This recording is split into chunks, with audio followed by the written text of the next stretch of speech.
excited to have the opportunity to speak with fellow chefs in the room, and we hope that you will leave today being informed and being a better person about taking care of yourself, in addition to feeding your families and the people that you are in charge of feeding every day. I'm Chef Cassondra Armstrong, and I'm from Dallas, Texas. I am a part of the Texas Chefs Association. I am treasurer for the Texas Chefs Association, and we're one of the largest chapters in Texas. So I'm real excited and real proud about that. And my sidekick here today is our director, Chef Pete Nolasco of the Texas Chefs Association.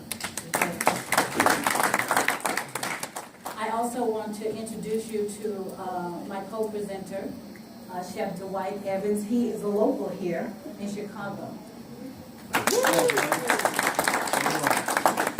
And the title of our seminar today is Eat This, Not That. It's a familiar term that's going around that you may see from time to time, promoting actually what to eat from a fast food standpoint. So today we thought that we would take a twist with that name and share with you some wonderful homegrown things that are much more beneficial to you and your body. So, and we're going to both share our personal stories with hypertension and diabetes. So I go like this. Hi, I'm Cassondra, and I have hypertension. And so my story goes like this. I'm known as the healthy chef. I promote heart-smart and healthy living throughout Dallas, the Fort Worth Metroplex area. And so one of the things that I get up on my soapbox and talk about is the palate and stroke.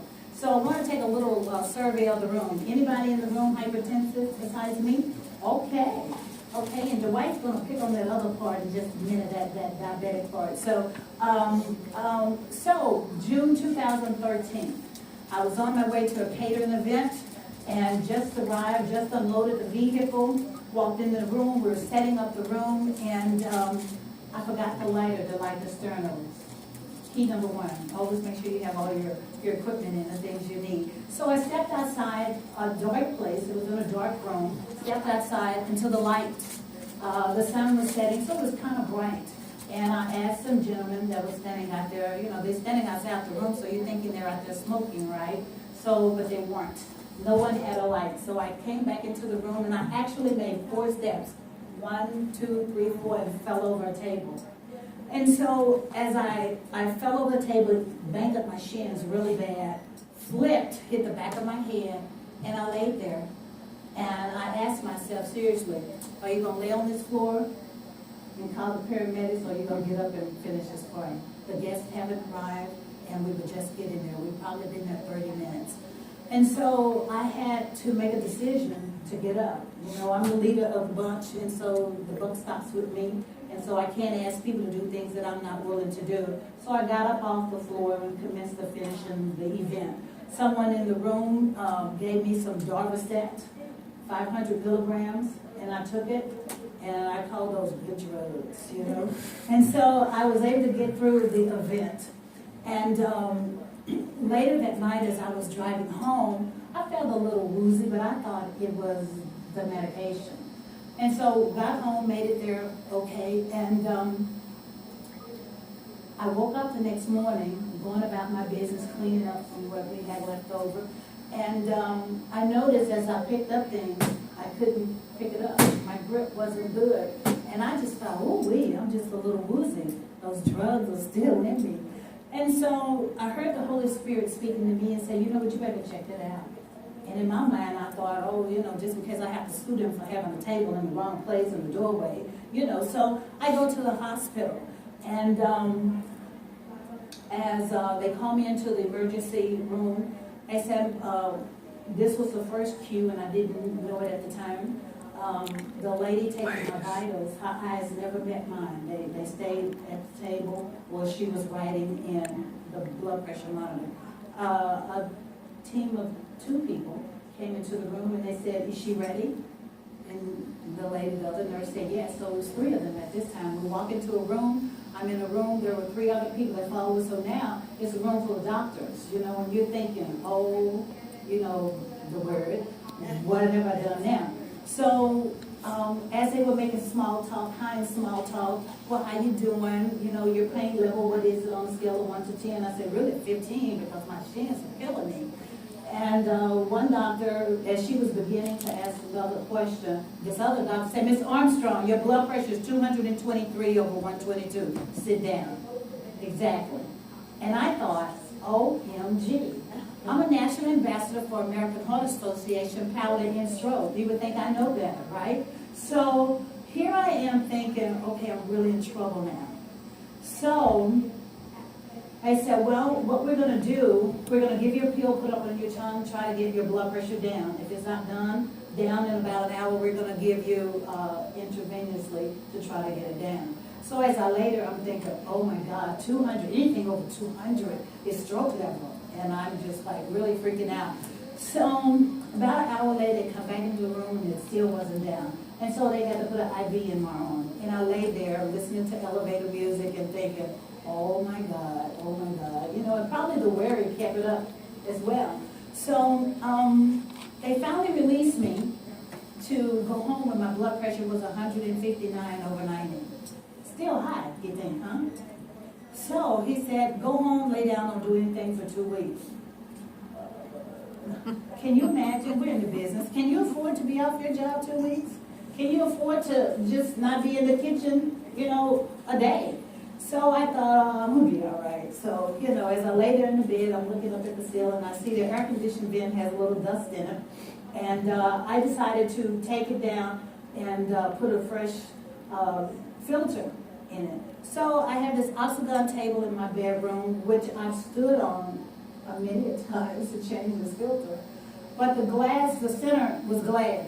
This time I fell through the table. Okay, so then it really frightened me. And I said, okay. My mom says, go lay your butt down, do what you're supposed to do. And I'm like, okay, I surrender. So as I laid there, I thought, oh my God, this is really serious. I need to do something about it. So basically, an ounce of prevention is worth a pound of cure. Eat This, Not That is a guide to helping you to make better choices. And so, two things that ride together in our on our health list is diabetes and hypertension. So Dwight's going to share his personal story with diabetes. Chef? Thank you, Chef. Very well. Is the mic on? Can you hear me now? Okay. All right. Thank you, guys. Excellent job, Chef Cassondra. Real quick, my story is with diabetes. I was diagnosed diabetic approximately 6 years ago. I was just in the kitchen feeling lightheaded, like so many of us have been in the past. And what do? We just push through, you know. And I basically have been doing that for years. But this particular time, I started dealing with tingling as well, in addition to the actual lightheadedness. So of course I went and sat down at my desk for a little while, and I found myself, I really couldn't concentrate. I'm sitting at my computer and I'm like, what am I trying to type? I can't even remember. So at that point, the tingling went from my feet, up my legs, up my arms and shoulders, and eventually to my face. And I wanted to finish the party like so many of us want to do. I can't go to the hospital, just let me finish the party, and then I go seek medical attention. However, I didn't get that opportunity. I ended up passing out at the desk. And they called the paramedics, and at that point, when I got to the emergency room, they took my blood work, and they said I was borderline diabetic, so let's wait approximately 2 or 3 months to take your A1C. And at that point, they said, now you are diabetic. But here's the thing. Diabetes in our grandparents' time is not diabetes that we have today. Back then, the notion was it was called sugar diabetes. So we thought that you obtain diabetes by eating a lot of carrot cakes and pies and drinking a lot of sodas and whatnot. However, that is not the case. It is hereditary. So it is statistically known that all races of color is at a higher percentage of diabetes. It's just in our genetics. It's just in our makeup. But here's the good news. We don't have to go on a drastic diet or anything. It's just small steps, a little bit at a time. It's all about moderation. It's all about eating healthy. And back in the day, you know, eating healthy foods is nasty, it's bland, it's da-da-da. But we have so many powerful foods now that's heart healthy, that's body healthy for us. So with a little bit of working out You know, it could be 30 minutes a week. And reducing our especially for diabetes, reducing the carbohydrates. The rices, if you're going to have rice, instead of having white rice, have a brown rice. Have a quinoa as a substitute instead of a pilaf, what have you. But that's the whole key is to have things in small portions, exercise, and eating more healthy. Fruits, vegetables, nuts, and grains, which we have on display, will all assist in you can't cure diabetes from what they say, but you can end up coming off of medication. It's very, very important because the medication actually hurts you more than it helps you in so many cases. Those of you that may have paid attention to television, you have the commercials, and what's the first thing that they say? This may help your symptoms, but the side effects may cause kidney failure, liver failure, heart attacks, strokes. And I'm thinking, man, I just have diabetes. And even death. And even death. So it can be not reversed, but we can come off the medication. So that's what we're here today to share with you guys.